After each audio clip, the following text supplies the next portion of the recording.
안녕하세요. 저는 40대에 접어든 평범하게 그지없는 대한민국 여성입니다. 일남이녀 집안의 장녀로 태어나 약간 돌아있는 상태로 어린 시절을 보내긴 했지만 지극히 평범한 학창 시절을 보냈고 또 지극히 평범한 직장인이 되어 살아가고 있어요. 평범하게 살았다 보니 배우자도 저만큼이나 평범한 사람을 만나서 보통의 가정을 꾸리고 살고 있고요. 참고로 아이는 없습니다. 남편이 평범하긴 평범한데 술만 마시며 길바닥에 들어누워 잠드느라 소식이 끊기는 더러운 술버릇을 가지고 있더라고요. 네, 지금껏 살며 제 인생에 찾아왔던 가장 큰 시련이자 고통스럽지 않은 반전이었습니다. 그 덕에 이 남자랑 아이 낳고 살았다가는 큰일이 나겠구나 싶었고요. 술버릇부터 고쳐놓고 난 후에 아이를 낳는다는 것이 그만 제가 40대에 접어들고야 말았어요. 아이는 보기 좋게 포기를 했고요. 아무튼 평범한 사람이 맞는데 남편을 만나 보지 못한 반전 모습을 목격하며 조금씩 제 삶은 평범하면서 이상한 쪽으로 틀어졌던 것 같습니다. 그리고 현재 저는 제 삶에 큰 변화를 준 남편에 이어서 시어머니 때문에 사연을 적고 있네요. 남편이 제 삶을 이상하게 만들어 놨다면 시어머니는 제 삶을 쑥대밭으로 만들어 놓은 장군인이랍니다. 어디 얼마나 제 삶을 쑥대밭으로 만들어 놨는지는 지금부터 세세하게 풀어볼게요. 한마디로 시어머니를 표현해보자면 이분은 앞뒤가 굉장히 구린 분이세요. 며느리인 저의 평가니까 조금 객관적이지 못하다 싶을 수도 있지만 사실입니다. 정말로 앞뒤가 구리세요. 결혼 초부터 시작된 남편과 제 사이의 이간질로 인해서 한동안은 제가 마음고생을 엄청 했답니다. 앞에서는 우리 며느리라고 하시면서 잘 챙겨주시는 듯 하더니만 뒤에서는 남편을 붙들고 제가 미련스럽다며 뒷담화를 엄청 깠더라고요. 행동이 굼떠서 시어머니가 꼭 시켜야만 움직이고 그제서야 움직이는 것도 답답해 죽겠다고 말이죠. 말을 꺼내는 것도 속으로 한참 생각하고 말하는 것 같은 게 꼭 가식덩어리 같다고요. 이 말을 듣고서 한동안은 정신이 멍해 일도 잘 손에 잡히지 않았답니다. 저로서는 처음 들어보는 저를 향한 평가였기에 인생을 다시 태어난 듯 황망했죠. 대한민국에서 나고 자라 스피드 하나만큼은 최고라 여기며 살던 저였거든요. 느리고 답답하고 속에 꽁해놓고 사는 게 싫어서 행동 하나만큼은 결단력이 빠르다 자부하는 저였습니다. 오히려 회사에서도 일처리가 늦은 부하 직원을 보면 속이 답답해 한숨이 절로 나오기도 하는 저였고요. 누구보다 빠른 걸음으로 지하철역을 뚫고 나가고 누구보다 빠른 태세로 뒤처짐을 경계하며 살던 저였는데 그런 제게 답답하다는 사람은 시어머니가 처음이었어요. 남편으로부터 이 말을 전해들은 뒤에 제 행동을 좀 더 고쳐보고자 노력도 했습니다. 시어머니가 부르시면 일부러 더욱 빨리 몸을 움직였고 내가 나서서 잔일을 하기를 원하는 건가 싶어서 저 혼자 부엌에 죽치고 서서 설거지를 해보기도 했죠. 그러자 그때부터 어머님은 뒷담화를 멈추더라고요. 제가 나서서 잡일을 도맡아 하며 집안의 가정부 역할을 충실히 하기 시작한 그 순간부터 어머님은 모든 게 괜찮아졌다는 듯이 앞뒤 태도를 명확히 하셨답니다. 더 이상 뒷담화를 할 것이 없다는 것만을 말이죠. 하지만 잠깐의 땀을 들이고서 또 이놈의 이중적인 병이 도지셨더라고요. 저희 부부가 아이를 안 낳고 있으니 그걸 가지고 문제를 삼기 시작하신 겁니다. 앞에서는 요즘은 그게 대세다. 이들이 알아서 할 문제니까 우리는 전혀 관여하지 않은 마. 라며 쿨한 척을 하시더니 정작 뒤에서는 또 남편을 붙잡고 제가 몸에 문제가 있는 게 아니냐는 식으로 뒷담화를 깠다는 겁니다. 그게 아니라면 왜 여태 아이를 낳지 않고 있냐고 말이죠. 본인 입으로 저희 부부가 알아서 할 문제니 관여하지 않겠다고 말을 하셔놓고 뒤에서는 전혀 다른 태도로 저를 욕보이고 계셨던 겁니다. 자기 아들한테 문제가 있어서 그런 거라는 생각 따위는 하지도 않으시지 말이죠. 그걸 또 전 남편을 통해서 듣게 되었고 이런 말들을 그대로 전해준 남편이 있다가도 뒷담화를 한 시어머니가 밉고 또 그런 와중에 같이 누워 사는 남편이 밉다가도 또 멀리 사는 시어머니가 미웠습니다. 이런 생각이 반복되며 꼬리에 꼬리를 물었던 것 같아요. 결혼하고서부터는 절대 평범한 저의 모습으로 돌아갈 수 없었답니다. 늘 마음을 불편하게 하는 사람들의 존재로 속을 썩였죠. 저도 사람인지라 속이 확 터져버리려고 할 때가 있긴 있었거든요. 앞에서 싱글벙글오는 시어머니를 보며 뒤에서는 또 딴 말을 하겠지 싶어 말이죠. 하지만 제가 조금이라도 기분이 안 좋거나 말 섞기 싫다는 듯의 표정을 짓기라도 하면 어머님은 먼저 나서서 방방 뛰며 역정을 내셨습니다. 며느리가 자신을 눈치 보게 한다면서 말이죠. 왜 밖에서 기분 나빠온 걸 시댁 안에서까지 보이려고 하냐며 막 혼을 내더라고요. 정작 본인 때문에 화가 날 줄도 모르고 밖에서 일하다 받은 스트레스를 집에서 풀려 한다며 저를 막 혼내키는데 억울하기도 했지만 별말을 못했어요. 사실이었으니까요. 화가 나면 싸우기라도 해서 풀어야 하는데 그렇지 못한 채 표정만 구기고는 각 잡고 있던 제 잘못도 있다 싶었습니다. 그래서 전 이런 와중에도 시어머니께 별말을 못한 채 수긍만 하고 잘못했던 백기를 먼저 들어야 했네요. 더 큰 싸움으로 번지는 건 정작 제가 싫었거든요. 이렇게 저는 시어머니랑 보이지 않는 간격을 사이에 두고 살았습니다. 언제 누구 하나라도 삐끗하면 싸움이 터질 텐데 그게 무서워서 일방적으로 제가 참고 있었습니다. 이렇게 답답함을 유지한 채로 시댁에 가면 늘 시어머니 눈치를 보기 바빴고 잘 지내고 온 날이라 할지라도 어제 어디서 제 뒷담화를 깔지 모른다는 생각에 진심을 느낄 수는 없었답니다. 남보다 못한 사위와도 다름이 없었죠. 그리고 이런 모습을 저희 친정에서는 너무 안타까워하셨어요. 특히 저희 아버지는 제가 너무 힘들게 사는 게 아니냐면서 그 나이에 눈물까지 자주 훔치셨습니다. 자신을 쏙 빼다 닮고 가장 아끼며 키웠던 큰딸인데 결혼해서 아이도 낳지 않고 마음고생이 심한지 살이 쪽쪽 빠져가는 걸 누구보다 안쓰러워 하셨던 거죠. 옆에서 지켜보며 말입니다. 그와 더불어 한 번은 결혼 2년차에 저희 아버지가 남편과 저의 대화를 엿들은 적도 있었어요. 친정에 갔다가 남편이 눈치 없이 우리 엄마가 알면 자들어지시겠네 라며 저한테 속삭이듯 말을 했거든요. 친정에 와서 제 손으로 과일 깎은 거 가지고 남편이 시어머니께서 질투할 게 뻔하다며 하는 농담이었습니다. 그걸 가지고 아빠는 제가 시어머니한테 그리 큰 이쁨을 받지 못한다는 걸 눈치챘던 것 같아요. 시모 성격이 보통이 아니라는 것도 말이죠. 그래서 그 후로는 별의별 것들을 사다 주면서 제게 기쁨을 주려 하셨어요. 이를테면 생일이 아닌데도 카페 쿠폰을 보내주신다거나 생일일 때 꼭 제가 가지고 싶은 걸 미리 물어보셨다가 사주시면서 말이죠. 제 나이가 벌써 40이 넘었는데 아빠 눈에는 제가 아이 같아 보이는 건지 저희 아버지는 꼭 제게 선물을 챙겨주시곤 하셨습니다. 여전히 먼저 전화를 걸어서 안부를 물어주시고 가끔씩은 심심하다며 드라이브를 나가는데 저를 동행해 가기도 하셨죠. 그런 아버지께 저도 늘 가까이에 있는 절친한 친구가 되어드리고 싶고요. 그러던 중 제가 2달 전 생일이었습니다. 그리고 올해도 역시나 저희 친정 아버지께서 선물을 보내주셨어요. 그 전부터 계속해서 뭘 가지고 싶은 게 없는지에 대해 물어보시더라고요. 너무 많은 선물을 받기도 했었고 제가 나이도 있는지라 아빠한테 부담을 드리고 싶지 않았습니다. 그래서 저는 다 받았으니 더 이상 따로 사려 하지 마시라며 말렸죠. 그런데 아빠가 생일날 엄마랑 같이 집에 찾아와서는 선물을 건네주시더라고요. 명품 브랜드의 가방이었습니다. 1,200 하는 것도 아니고 무려 500만원 호가하는 명품 가방 말이죠. 아빠가 딸내미 선물 하나 근사한 걸로 사주고 싶었다면서 그걸 건네주는데 옆에 있던 남편도 그렇고 저도 그렇고 자지러지는 줄 알았어요. 이런 비싼 선물은 제 남편도 사준 적이 없었거든요. 저희 부모님께서는 모아놓은 돈도 있으셨고 저나 동생들 모두 다 번듯한 직장에서 일을 하는지라 가져다 드리는 용돈도 제법 두둑했습니다. 거기에 엄마가 재테크에 능하셔서 젊은 시절 벌어놓은 돈도 제법 있었고요.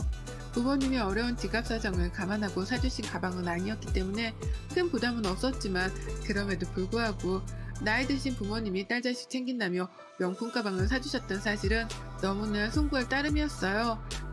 내가 좀 더 재밌게 잘 사는 모습을 보여드렸다면 이렇게까지 비싼 가방을 사주시려 하진 않았을 텐데 나에게서 이렇게라도 좋은 걸 해주며 기쁨을 주려 하셨나 싶더라고요. 참, 자식으로서 별의별 생각이 다 들었던 것 같습니다. 마냥 비싼 가방을 받았다고 좋아라만 할 수도 없었고 기뻐라 할 수도 없었어요. 복잡한 감정에 놓인 채로 부모님 앞에서는 가면을 쓴 채 철없이 감사하다고 잘 쓰겠다며 누구보다 좋아라 했네요. 그런데 그 가방의 존재를 시어머니가 알아보셨어요. 남편이 신이 나서는 시어머니한테 전화를 했더라고요. 장인어른이 이 사람 생일 선물로 명품을 사주셨는데 엄마는 뭐 없냐고 하면서 그 와중에 철딱서니 없이 시어머니께 제 생일 선물을 찾은 겁니다. 생일 축하한다는 전화 한 통 없던 사람인데 선물을 사놨을 리가 있냐고요. 근데 남편은 시어머니께 연락을 드려서는 제 선물을 찾았던 거죠. 아빠가 사주셨던 가방의 존재까지 털어놓으면서요. 그리고 그 후 시댁에 갔을 때에 어머님은 제 명품 가방만을 찾으셨어요. 제가 오건 말건 아들이 오건 말건 이런 건 아무 관심도 없으셨고 오로지 가방에만 집중을 하셨습니다. 너희 아버지가 사다 주신 그 가방은 뭐냐? 이거냐? 이게 아닌데 왜 안 들고 왔어? 나도 보고 싶은데 라고 하면서요. 그 바람에 저는 부담스러워서 안 메고 갔던 가방을 그 후에 시댁을 방문할 때 맸고요. 그날 어머님은 니네 아버지도 참 나이 먹은 딸한테 이게 뭐니? 얼마나 돈이 남아 돌면 라고 하면서 가방을 한참이나 만지작거리셨어요. 앞뒤가 워낙 다른 분이신지라 도무지 무슨 생각을 하고 계신지 감도 안 오더라고요. 가방이 닿을까 걱정이 될 만큼 그걸 만지작거리니까 저도 슬슬 기분이 안 좋긴 했으나 그걸 달란 소리는 안 하니 그게 어딘가 싶었습니다. 본인도 시아버지가 사주신 명품 가방이 2개 있으면서 난 이런 걸 언제 받아보나 라고 하며 누구 들으라는 식으로 말씀을 꺼내는 것도 살짝은 이해가 가지 않았죠. 그러다 생각했습니다. 시아버지한테 새로운 가방을 또 선물 받고 싶어서 질투작전을 벌이시는 건가 싶더라고요. 그러니까 굳이 며느리한테 가방을 시댁으로 들고 오라고 하신 걸로도 모자라 이런 걸 언제 받아보자는 말을 해가면서 관심작전을 펼쳤던 것이라고 말이죠. 그래서 저는 어머님이 가방을 하루 좀 빌릴 수 있겠냐고 물어보는 말에 네라고 대답을 했습니다. 별말 안 했거든요. 그냥 집에서 메고 있겠다고 황당하게 말씀을 하길래 시아버지 앞에서 가방을 보여드리려고 그러는 건가 싶었어요. 그래서 새 가방을 받아내려 저러시는 건가 싶은 마음에 별 경계를 하지도 않은 채 그러라고 했습니다. 분명 집에서 가지고 있겠다고 했으니까요. 하지만 그날 후 저는 가방을 되돌려받지 못했어요. 이틀이 지나고 또 일주일이 지나도 먼저 돌려주겠다는 말을 안 하길래 물어봤습니다. 가방을 돌려받으러 집에 가겠다고 말이죠. 하지만 어머님은 바쁘다고 집에 없다는 핑계를 대시면서 제가 집에도 못 오게 하셨어요. 평소에는 그렇게 와라와라 노래를 불러가면서 저를 찾으시던 양반이 말입니다. 제 가방에 행방을 찾기 시작한 건 그때부터였어요. 이러다 시어머니가 우리 아버지가 사주신 가방을 얌체처럼 가져가는 게 아닌가 싶었던 마음에 하루빨리 내 가방을 되돌려받겠다며 연락을 취했죠. 집에 놓고 가시면 제가 들어가서 그냥 가지고 나오겠다고도 해봤고 정 저녁에 바쁘시면 하루 정도 시간 되는 오전에 우리 집에 들려서 가방만 놓고 가시라고 집 비밀번호까지 알려드렸습니다. 하지만 그럼에도 어머님은 소식이 없었어요. 어머님뿐만 아니라 제 명품 가방도 소식이 딱 끊겨버린 것이었죠. 그렇게 저는 무려 한 달을 버텼습니다.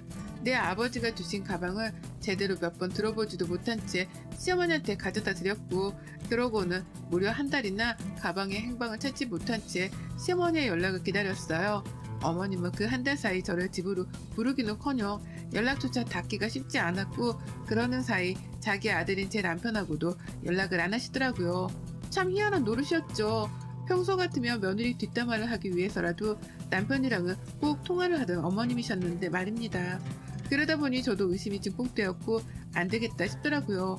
참고 참다가 갑자기 어느 순간 폭발을 해서는 오늘은 당장 끝장을 봐야겠다면서 시댁으로 달려갔습니다. 예고도 없이 시댁을 방문했었고 남편조차 몰랐어요. 시댁에 들이닥치니 어머님이 안 계시더라고요. 정말 바쁘시구나 싶어서 황당하던 중 시아버지께는 제 가방만 찾고 돌아가겠다면서 무턱대고 안방으로 들어갔습니다. 그러자 시아버지가 너무 당황해 하시면서 말리시더라고요. 급기야 가방 없다? 라는 말을 꺼내기까지 하시면서 저를 말리셨어요. 가방이 왜 없냐고 그게 말이 되냐고 물으니 더 자세한 대답은 당연히 회피하셨고요. 시어머니가 메고 나가신 건가 싶어서 기분이 더 잡쳤습니다. 그리고는 당장 어머님을 만나 가방을 돌려받겠다면서 시어머니의 행방을 물었죠. 친구들을 만나러 나가셨어도 괜찮으니 약속 장소를 알려달라고 했죠. 주변에 사람들이 많으면 오히려 시어머니 망신을 줘서라도 가방을 낚아채울 생각이었습니다. 그런데 아버님은 그것마저도 얼버무리셨어요. 제가 급기야 결혼하고 처음으로 시아버지 앞에서 언성을 높이며 시어머니를 찾았더니만 그제서야 정말 어렵게 입을 여시더라고요. 여행 갔다 라고 말입니다. 어머님이 저한테는 허락도 안 구하고서 제 가방을 여행 갔는데 가져가셨다는 겁니다. 아직 3달이나 남아있었던 자기 칠순 여행이요. 기가 막혀서 말도 안 나왔네요. 당장 시어머니는 연락이 안 되는데 여행을 떠나셨고 시아버지는 아무것도 하지 못하시고 그 집안에서 답답해 숨이 넘어가는 줄 알았어요. 시아버지한테 화풀이를 할 수 없는 노릇이니까요. 앞에서 막 신경질만 내다가 일단 집을 나왔고 그로부터 3일 내내 시어머니를 만나겠다며 매일같이 퇴근하고 시댁을 찾았어요. 어머님이 언제 집에 돌아올지에 대해 시아버지가 말씀을 안 해주신 바람에 하는 수 없다며 제가 시댁으로 출근 도장을 찍은 거죠. 그리고 저는 무려 일주일이 또 지나서야 시어머니를 뵈었습니다. 정말로 여행을 다녀오셨더라고요. 그것도 동남아로 해외여행을 말입니다. 피부가 새까맣게 타서는 누가 봐도 휴양지에서 놀고 먹다 온 모습이더라고요. 집으로 찾아온 저를 보며 기겁을 해서는 진보다리를 숨기려 하는데 때는 이미 늦었죠. 저는 어머니께 아는 척도 하지 않고 그 가방을 제 손으로 뒤졌습니다. 내 아빠가 주신 선물만 찾고 집에 돌아갈 거니까 아무 말씀도 하지 말라고 말을 한 채 제 손은 누구보다 열심히 어머님의 여행 가방을 뒤졌어요. 하지만 제 명품 가방은 아무 곳에도 없었습니다.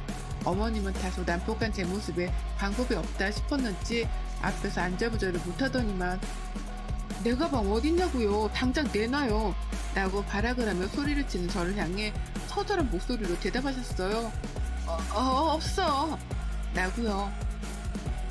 뱉어낸 말에 책임을 져야 했고 답은 없다 싶었던지 눈을 질끈 감은 시어머니 감이 오더라고요. 어디다 잃어버리기라도 한 건가 싶어 왜요? 왜 없어요? 라고 물었더니만요. 세상에 예상치 못한 대답이 돌아왔습니다. 그걸 팔았다네요. 친구한테요. 친구네 부부가 같이 동남아 여행을 가려고 비행기 티켓에 호텔까지 다 예약을 해놨었는데 친구 남편이 바람을 피우다가 걸려버린 바람에 이혼을 했다는 거예요. 그래서 어머님 친구는 졸지에 여행을 혼자 갈 처지가 되었다고 하고요. 그걸 같이 가져온 대신에 저한테서 받은 그 명품 가방을 친구한테 넘겼다는 겁니다. 여행 경비 대가로 명품 가방을 선물했다는 것이었어요. 그걸 친구분께서는 요즘 명품 가방이 재테크용으로도 좋다면서 벌써 받기도 했다고 하고요. 정말 첩첩산중이었습니다. 화가 나 눈에 보이는 게 없었어요. 시어머니 여행 가방을 집었다가 바닥으로 내팽개쳐 가면서 고릴라를 방불케하는 역정을 쏟아냈습니다. 당장 내 가방을 내놓으라며 소리를 지르다 못해 안방으로 기어 들어가서는 시어머니가 가지고 있던 두 명품 가방을 들고 나왔죠. 내 가방을 멋대로 판 대가로 이 정도는 줘야 하지 않냐면서 시어머니 가방을 제 팔에 맸거든요. 그러자 어머님 난리시더라고요. 야, 니네 부모님은 여유 있잖아. 그러니까 그 나이에 40 넘은 자식한테 명품 가방도 사주는 거지. 우리는 난 내 인생에 그게 마지막 명품 백들인데 그걸 네가 가져가면 어쩌라는 거야. 내가 이 나이에 이딴 걸로 며느리랑 몸싸움을 해야겠냐? 라고 하면서 그 가방을 두고 달라며 붙잡고 놓아주질 않으셨죠. 노인네가 어찌나 힘도 센지 또 목소리는 어찌나 꺼렁꺼렁하고 크던지요. 내가 아는 시어머니가 맞다 싶으면서도 이런 찌질한 모습까지 있으셨나 싶어 오만 감정이 들었습니다. 무엇보다 그 나이를 먹고도 여태 명품 타령을 해대는 꼴이 절대로 멀쩡해 보이진 않았네요. 오히려 추잡스러워 보였으면 몰라도 말이죠. 그러니 저는 더욱 치열하게 어머님의 딱 2개 남은 그 명품 가방들을 뒤도 돌아보지 않은 채 팔에 고정시킴을 들고 뛰쳐나와버렸습니다. 시어머니의 비명소리가 들려왔는데요. 이제 이거 제 거예요. 제 가방 도로 가져다 놓기 전까지는 이건 제 겁니다. 일주일 안에 안 들고 오시면 저 이거 싹 다 팔아버릴 거예요. 라는 말을 남기고는 도망치듯 시댁을 벗어났습니다. 시어머니는 집 밖까지 맨발로 쫓아나오셨지만 저를 잡지 못하셨어요. 그리고 전 정말로 일주일 안에 어머님이 내 가방을 돌려놓지 않으신다면 이 가방들을 팔고 남긴 돈으로 아빠가 사다 주신 가방과 똑같은 걸 도로 살 예정이었습니다. 왜냐고요? 저희 아빠가 실망하시는 걸 두고 볼 수 없었으니까요. 제가 잘 메고 다니는 모습을 보여드리고 싶었고 그러기 위해서 똑같은 가방을 사놓는 게 최선이었습니다. 그리고 그 후 어머님은 일주일 안에 제 가방을 돌려주지 못하셨답니다. 난리도 아니었어요. 자기가 매일 친구한테 매달리고 있는데 친구한테 연락이 안 된다 어쩐다 하면서 별별 살려달라는 소리까지 하시더니만요. 결국 시간 안에 가방을 가져오지 못하게 되시면서 저는 계획했던 대로 어머님의 명품 가방 2개를 중고 사이트에 팔아 넘겨버렸답니다. 정말로 재테크가 되는 건지 생각보다 가방값이 후했어요. 그리고 전 그 돈을 매장에 들고 가서 아빠가 사주셨던 가방 모델과 똑같은 걸로 도로 샀답니다. 결과적으로 저는 아빠가 주신 명품 가방을 지금 현재 들고 다니고 있고요. 시어머니는 여행 한번 간 것과 명품 가방 3개를 퉁친 꼴이 되었답니다. 제가 가방을 이미 팔아넘긴 줄도 모르고는 여전히 돌려달라 문자도 보내오고 계시는데요. 전 어머님이 하셨던 것처럼 잠수를 타고 있어요. 어머님이 저한테 가방을 팔아넘긴 걸 말씀 안 하셨듯이 저도 안 할 겁니다. 그러다 아시게 되어도 소용없네요. 이미 2개의 가방은 팔아넘겨졌고 저는 제 가방을 더 이상 어머님께는 보여드리지도 않고 빼앗기지도 않을 거예요. 그러게 며느리 가방은 왜 함부로 손을 대다 못해 친구한테 넘겨서는 이사단을 만들어내신 건지. 그 나이에 명품거리는 것도 참 추접스럽고 그 나이에 며느리랑 가방 하나로 몸싸움을 한 것도 두고두고 회자가 될 것 같습니다. 함부로 내 친정은 금전적인 여유가 있으니 이런 가방을 마음껏 사줄 거라고 단정 지으신 것도 큰 실수였고요. 지금 제 심정은 이런 시어머니가 내 시어머니란 것이 그 어느 때보다 쪽팔립니다. 한 번도 자랑스러웠던 적은 없지만 이번 일로 인류애까지 상실된 기분이랄까요. 어머님은 지금쯤 자기 가방 한 방을 두고서 얼마나 똥줄 태우고 계실런지 안 봐도 뻔한데 그걸 가지고 또 사이다를 마신 기분이라 슬굼기도 해요. 다만 저는 이렇게 사연을 적으면서라도 시어머니로부터 받은 열불과 쪽팔림을 누군가와 나눠보고 싶었답니다. 여러분의 생각은 댓글로 남겨주세요. 오늘도 시청해주셔서 정말 감사합니다.